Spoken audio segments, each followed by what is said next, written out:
저는 추가 금리 인상은 한 단계 정도 더 할 것 같습니다. 미국의 목표 물가 지수는 2%를 목표로 잡고 있고요. 이것에 비해서는 아직까지 2배 이상 높은 상황입니다. 그리고 미국의 경제학자들 같은 경우는 오랫동안 성찰과 학습을 통해서 알고 있는 것 중에 하나가 있는 게, 물가라는 건 천천히 잡을 수가 없어요. 물가를 천천히 잡으려고 하다 보면 고물가 기조가 고착화되는 현상들이 생기거든요. 저는 작년에 파웰 혼자 굉장히 고독한 싸움을 했다, 이렇게 진단을 하는 편이거든요. 파월은 물가를 잡기 위해서 정말 고강도 긴축 정책을 계속 해왔습니다만, 정작 정부 사이드에서는 오히려 경기 부양 정책 같은 걸 많이 했었어요. 그런데 내년에 대선이거든요. 근데 정작 선거 끝나면 그런 정책들이 바로 집행될 수가 없어요. 그래서 만약에 어려움이 유발된다면 저는 2024년 중반부터를 보고 있어요.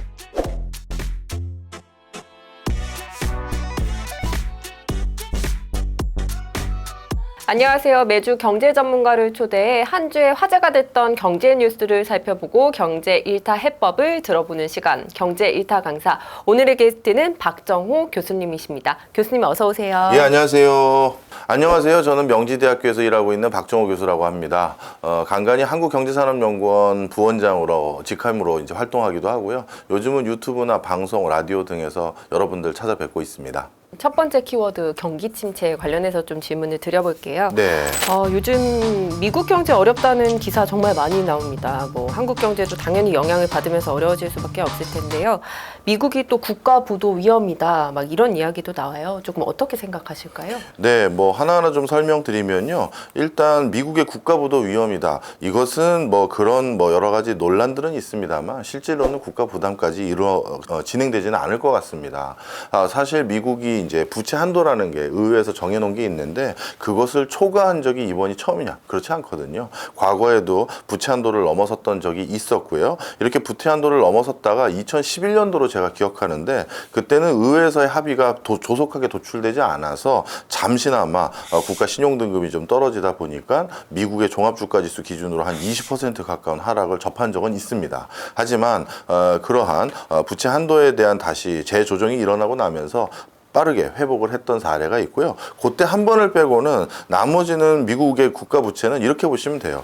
국가 부채 실링이라고 정해놓은 것을 가까이 다다르면 다시 올려줬고, 다시 가까이 다다르면 또 올려줬던 것이기 때문에, 이번에도 저는 그냥 어떻게 보면 국가 부채 총 한도를 올려주는 수순으로 두 정당이 합의 보지 않을까 생각합니다.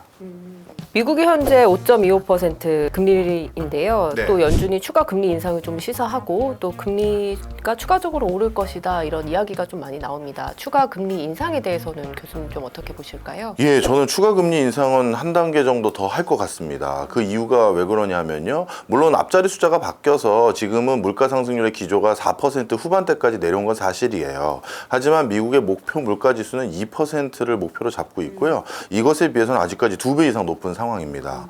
그리고 미국의 경제학자들 같은 경우는 오랫동안 성찰과 학습을 통해서 알고 있는 것 중에 하나가 있는 게, 물가라는 건 천천히 잡을 수가 없어요. 물가를 천천히 잡으려고 하다 보면 고물가 기조가 고착화되는 현상들이 생기거든요. 대표적으로 그걸 확인할 수 있었던 사례들이 중남미 국가들의 사례입니다. 특정 한 해 정도는 많은 근로자나 소비자들이 물가가 이례적으로 높은 거에 대해서 감내할 수 있어요. 하지만 1, 2년 이상 고물가 기조가 계속되면 이제는 이 물가가 계속되나 보다, 이런 인식을 갖게 되고, 적지 않은 사람들이 회사에게 임금 인상률을 물가 상승률 이상으로 해달라 요청을 하게 되고, 또 기업체들도 그렇게 급격하게 인건비를 올려주면 그 비용을 제품과 서비스 가격에 전가하게 되잖아요. 그러면 그 제품과 서비스를 이용하는 또 다른 회사에서 다시 또 가격을 올릴 수밖에 없겠죠. 그러다 보니까 한번 고물가 기조가 고착화되면 이게 좀처럼 돌이키기가 어려워요. 그러다 보니 미국의 많은 연준의 위원들 같은 경우 대학 교수로 재직하면서 제자들 중에서는 중남미 출신들의 거기 연준에, 거기 중앙은행에 일하고 있는 제자들이 많거든요. 거길 통해서 이런 레슨을 많이 얻습니다. 그래서 이번에 4%대까지 물가 상승률 내려왔다라고 해서 금리 인상 기조를 꺾을 거나 그렇게 보이진 않습니다. 현재 한국 경제는 조금 어떤 상황이라고 보실까요? 네, 우리나라 경제도 사실 녹록하지는 않습니다. 사실 지난 1월 31일 날 IMF에서도 발표한 세계 경제 성장률에서도 집계가 됐습니다만 다른 OECD 국가 대부분의 선진국들은 지난 연말에 비해서 경제 성장률을 상방으로 재조정했지만 우리나라만 떨어뜨렸거든요. 거기서도 우리가 드러나듯이 한국 경제 상황이 사실 그렇게 수치적으로 녹록한 상황은 아니에요. 많은 국가들은 중국의 리오프닝 등에 힘입어서 조금 경제 성장률이 반등할 것으로 기대했지만 우리나라 같은 경우는 이제 중국과의 이런 밸류체인에서 상관관계도 많이 희석된 상황입니다. 뭐 삼성전자 휴대폰 같은 경우 이제 시장 점유율 1%도 안 되고요. 현대자동차도 이미 퇴출 수순을 밟았다 해도 과언이 아니고, 그리고 LG 생활건강이나 아모레퍼시픽의 대표 브랜드들도 이제 중국에서 실제 철수했어요. 그러다 보니까 중국인들이 한국 제품 안 쓰고 안 먹고 안 바르고 안 보고 하다 보니 이제 중국 특수 기대하기도 어렵고요. 게다가 우리나라는 내수 경제에서 부동산과 건설이 차지하는 비중이 굉장히 절대적인데 그런 부분에 있어서도 지금 부동산 PF 상황 더 잘 아시잖아요. 여기에서도 아직까지 우리가 활로를 모색하기는 어렵습니다. 그러다 보니 지금 다중채무자 비중은 점점 늘어나고 있고, 그 다음에 2금융권에서 3금융권까지 넘어가고 있는 사람들의 숫자도 늘어나고 있는 추세예요. 그러다 보니까 한국 경제는 아직까지 그 적신호를 우리가 끄지 못했다, 저는 이렇게 진단하고 있습니다. 이 프로를 진행하면서 네. 많은 이제 전문가분들이 오셔서 진짜 침체는 아직 오지 않았다, 좀 더 어려워질 거다, 이런 얘기를 참 많이 해주셨는데요. 교수님은 그럼 진짜 침체는 언제 올 거라고 좀 보실까요? 만약에 진짜 침체가 온다라고 하면 저도 2024년 중반 이후를 점치고 있습니다. 그 이유가 왜 그러냐 하면요, 러시아와 미국 그리고 우리나라를 비롯해서 전 세계 의미 있는 국가들이 올해까지는 선거 기간이에요. 러시아도 내년이 대선이고 미국도 내년이 대선 시즌이거든요. 그러다 보니까 올해는 두 가지 제스처가 일반적으로 전망되고 있습니다. 첫째는 러시아 우크라이나 전쟁에 대한 큰 기술을 걸 생각이 없어 보여요. 물론 러시아 입장에서도 푸틴이 완승으로 대선에서 승리하는 방법은 전쟁에서 압승하는 거죠. 근데 미국을 상대로 압승이다? 쉽지 않은 거죠. 미국도 러시아를 상대로 우크라이나 전쟁을 빨리 끝낸다는 거 이것도 쉽지 않아요. 그렇다면 그 국가 리더십들이 선택할 수 있는 차선책은 지금 상태를 유지하는 거예요. 왜냐하면 전시에는 웬만한 일이 일어나지 않고서는 국가 리더십을 바꾸는 듯한 이런 불확실성을 높이지 않거든요. 그러다 보면 푸틴도 그렇고 바이든도 그렇고 이 상태를 지금 상황으로 끌고 가는 수준으로 올해는 소강 국면이 될 것이고, 그 과정에서 오히려 정치에서 승기를 잡으려면 경기 부양성 정책을 같이 제시할 수밖에 없어요. 대표적으로 저는 작년에 파웰 혼자 굉장히 고독한 싸움을 했다, 이렇게 진단을 하는 편이거든요.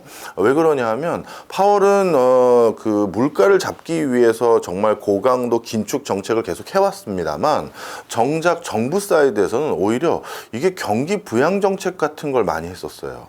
대표적으로 인플레이션 감축법이라는 것도 실제로 자세히 그 내용을 들여다보면 전기차 보급을 활성화하기 위한 내용들이 많은데, 전기차 보급 활성화하려면 전기차 만든 회사들 지원해줘야죠. 전기차 인프라 전국에 다 깔아줘야죠. 이게 SOC 투자인 거예요. 그런 건 경기 부양 정책이죠. 그리고 바이든 대통령이 인기가 가장 낮았던 그 연령대가 MZ 세대들인데, 이 MZ 세대들의 우호적인 어떤 뭐랄까요, 분위기를 조성하고자 작년에는 미국에서 등록금 탕감을 해줬거든요. 근데 이 MZ 세대들 등록금 탕감이라는 게 미국 전체 GDP의 1% 정도 돼요. 금액도 엄청나죠. 그리고 MZ 세대들은 소비 여력이 왕성한 계층이기 때문에 십수년 동안 학자금 대출을 갚아야겠다 생각했던 사람들에게 이걸 탕감해주면 이건 바로 소비로 이어지거든요. 이것도 경기 부양 정책이에요. 이런 정책 왜 했느냐? 바로 작년에 중간선거가 있었죠. 거기에서 적지 않은 교두보를 마련하기 위해서 바이든은 어떻게 보면 경기 부양 정책을 한 겁니다. 그런데 내년에 대선이거든요. 그런 대선에서 이제 공화당의 카운터 파트너로 누가 후보가 들어서느냐, 이런 것까지 확인이 되면 경기 부양성 제스처를 상당히 많이 가져갈 거예요. 그러다 보면 올해는 선거도 있고 경기 부양 제스처도 있기 때문에 아직까지 돈이 돌릴 가능성도 꽤 있습니다. 근데 정작 선거 끝나면 그런 정책들이 바로 집행될 수가 없어요. 오히려 그런 제스처적인 빌 공약에 해당되는 그런 것들은 이제 재조정이 일어나면서 경기가 그거와 함께 다시 주춤해질 가능성이 많고, 또 러시아 우크라이나 전쟁으로 큰 데미지를 입기 시작한 북아프리카와 중동 국가들의 어떤 원자재 공급과 밸류체인이 망가지면서 그것도 또 한번 경기 침체를 유발할 유발할 수가 있다고 저는 판단합니다. 그래서 만약에 어려움이 유발된다면 저는 2024년 중반부터를 보고 있어요. 미국 달러에 대해서 한번 여쭤볼게요. 네. 달러 패권이 예전만 못하다, 뭐 위안화가 딱 달러 패권을 위협한다 이런 의견들도 요즘 많이 나옵니다. 이 부분에 대해서는 조금 교수님 어떻게 생각하실까요? 저는 사실 이 부분은 크게 동의하진 않아요. 사실 얼마 전에 보도된 내용이 도대체 뭐 때문에 이런 이슈가 나왔나 살펴봤더니 3월 달에 중국 내의 외환 거래 비중이 달러보다 위안화가 높았다. 이게 이제 큰 이슈였더라고요. 2010년도만 하더라도 중국에서도 대외 결제에서 위안화를 사용한 비율은 거의 0% 수준이었거든요. 그것에 비해서 근 50% 가까이 올라왔으니까 이거 대단한 거 아니냐 생각할 수가 있는데요. 전 세계의 대외 결제 수단으로 사용되는 화폐들의 비중을 보면 중국은 아직 달러를 위협하기가 어렵습니다. 달러가 전 세계 대외 거래에서 차지하는 비중이 60%고 나머지 20-30%는 유로, 엔, 파운드 이런 다 화폐들이고요. 중국 위안화는 정작 전 세계 대외 결제 수단으로 활용되는 규모가 2에서 3% 수준이에요. 그러니까 굉장히 미비하죠. 그리고 그 2에서 3% 숫자도 중국이 인위적으로 만든 부분이 좀 있어요. 뭐냐면 중국은 대외 저개발 국가를 원조할 때 대부분의 원조 자금은 다 달러로 지급을 하거든요. 근데 중국만 위안화로 지급을 합니다. 그 위안화로 지급해서 그걸로 뭐 하라는 거예요? 필요한 거 있으면 우리 중국 기업에게 사라는 거죠. 이렇게 해서 중국은 ODA 사업을 할 때도 위안화를 쓰다 보니까 자연스럽게 위안화 비중이 전 세계에서 그나마 2-3%까지 올라온 것이지 아직까지 달러를 위협하기에는 상당한 격차가 있다. 저는 그렇게 봅니다.